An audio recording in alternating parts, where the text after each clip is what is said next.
wa ala alihi wa sahbihi wa mawala wa la hawla wa la quwwata illa billah. Amma ba'd. Dewan Hakim yang arif dan bijaksana, hadirin yang berbahagia beserta teman-teman Syarhil Quran yang kami banggakan. Suku Melayu, suku Banjar hidup rukun di Indonesia. Hadirin, apa kabar? Apakah sehat semuanya? Hadirin, di tengah upaya mewujudkan Indonesia Emas 2045, kita justru dibuat miris dengan sebuah data yang disampaikan oleh Komisi Perlindungan Anak Indonesia, di mana kasus perundungan di kalangan remaja terus meningkat dari tahun ke tahun. Pada tahun 2023 telah tercatat sebanyak 3.800 kasus perundungan, dimulai dari kasus yang menimpa seorang siswa SMP di Cilacap yang dihajar kakak kelasnya hingga tak berdaya. Pada tahun 2024 muncul lagi kasus yang lebih ekstrim dan brutal menimpa seorang mahasiswi Fakultas Kedokteran Universitas Diponegoro hingga berujung pada kematian. Jujur kami akui, mendidih rasanya darah ini menyaksikan berbagai kasus yang menimpa negeri ini. Maka tidaklah berlebihan hadirin jika jaringan pemantau pendidikan Indonesia menyebutkan bahwa bangsa kita sedang mengalami darurat perundungan. Hadirin, jika perundungan ini terus kita biarkan, maka remaja Indonesia akan terperangkap dalam kubangan premanisme yang semakin memanas, yang kuat semakin ganas, yang lemah semakin tertinggal. Kita patut cemas jika mereka tumbuh semakin puas dan berilas. Kalaulah demikian, hendak dibawa kemana bangsa bertua ini, hadirin?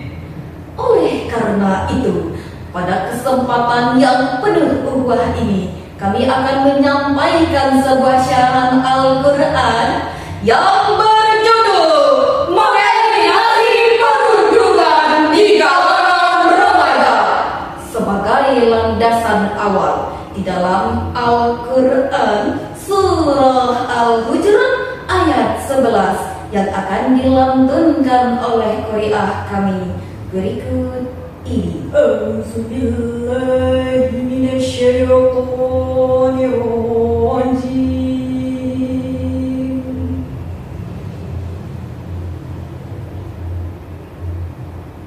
Bismillahirrahmanirrahim.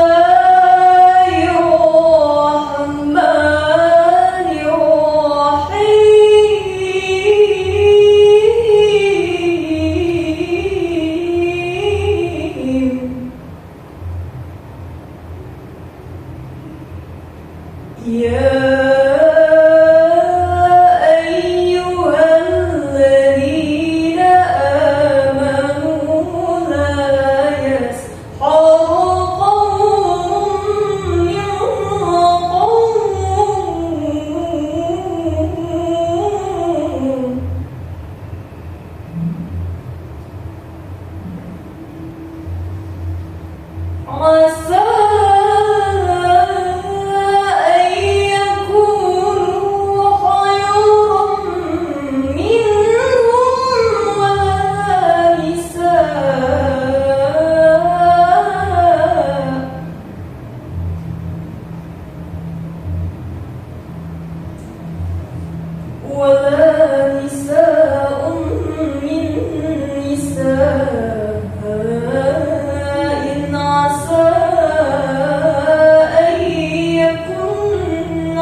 bi'sal ismul fusuku ba'dal iman.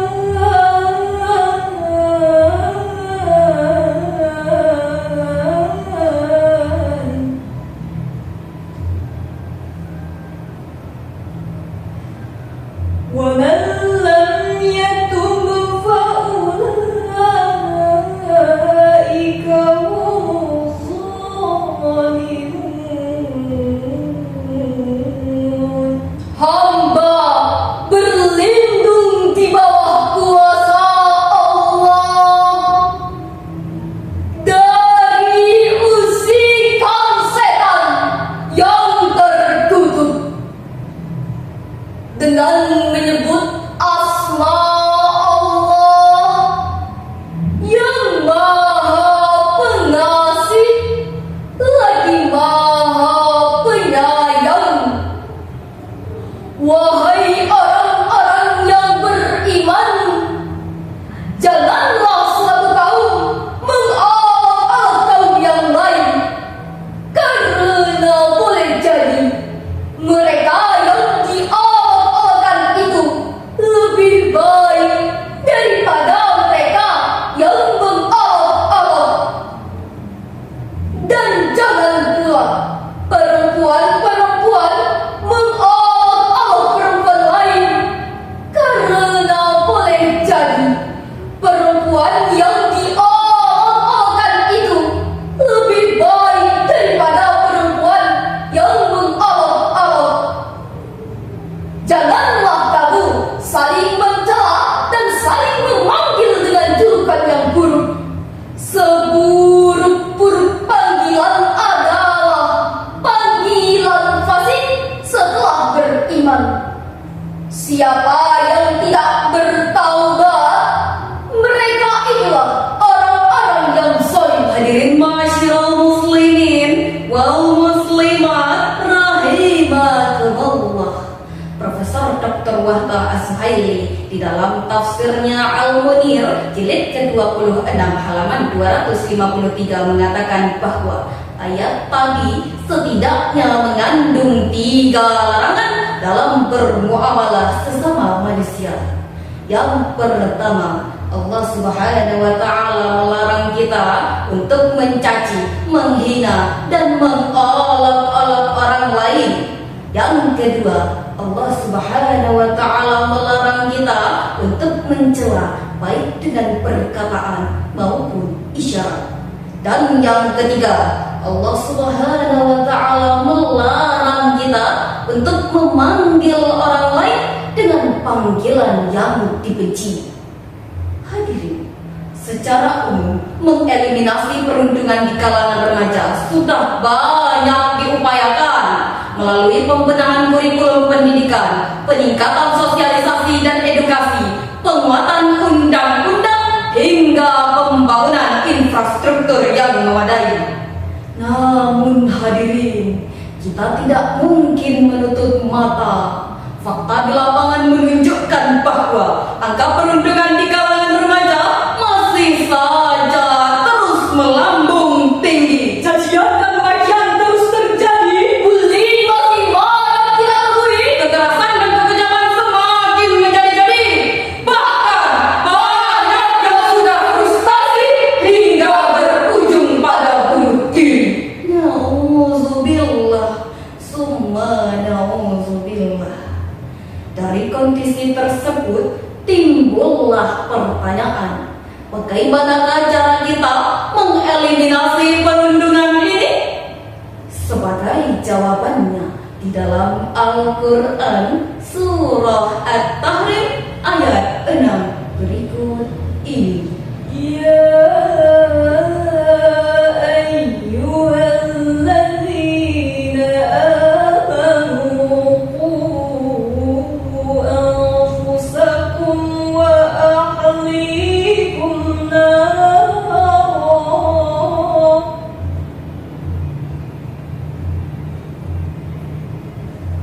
wa ahlikum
Imam Al-Baghawi di dalam tafsirnya Ma'alimut Tanzil jilid ke-28 halaman 161 mengatakan bahwa ayat tadi mengandung perintah untuk menjaga diri kita dan keluarga dari siksa api neraka dengan meninggalkan kemaksiatan, mengerjakan kebaikan, kemudian mengajak keluarga kita untuk melakukan hal tadi dengan penuh nasihat. Dengan demikian hadirin yang dirahmati Allah, melalui ayat ini pula Allah Subhanahu wa taala mengisyaratkan bahwa kedua orang tua tidak hanya berkewajiban memenuhi kebutuhan jasmani anaknya, namun juga berkewajiban menjalankan fungsi edukasi, sosialisasi, afeksi religi, dan fungsi proteksi. Hadirin, jika hal ini mampu diimplementasikan oleh seluruh orang tua yang ada di Indonesia, maka kami yakin insya Allah kasus-kasus perundungan yang terjadi selama ini akan dapat kita eliminasi. Setuju hadirin? Dari syarahan yang telah kami sampaikan, dapat kita tarik kesimpulan bahwa Al-Quran dengan tegas melarang kita untuk melakukan perundungan, bullying, dan merendahkan harkat martabat orang lain dengan cara dan bentuk apapun. Kemudian, sebagai upaya mengeliminasi perundungan di kalangan remaja, dibutuhkan peran yang amat serius dari orang tua, pemerintah, dan kita semua. Mari kita bergandengan tangan, bekerja sama, berkolaborasi, dan berkongsi untuk melawan perundungan, agar terwujudnya generasi yang ilmunya kuat, karakternya hebat, imannya mantap. Ubur-ubur ikan lele, cegah perundungan, mantap lele. Wallahu muwaffiq ila aqwamit thoriq. Wassalam.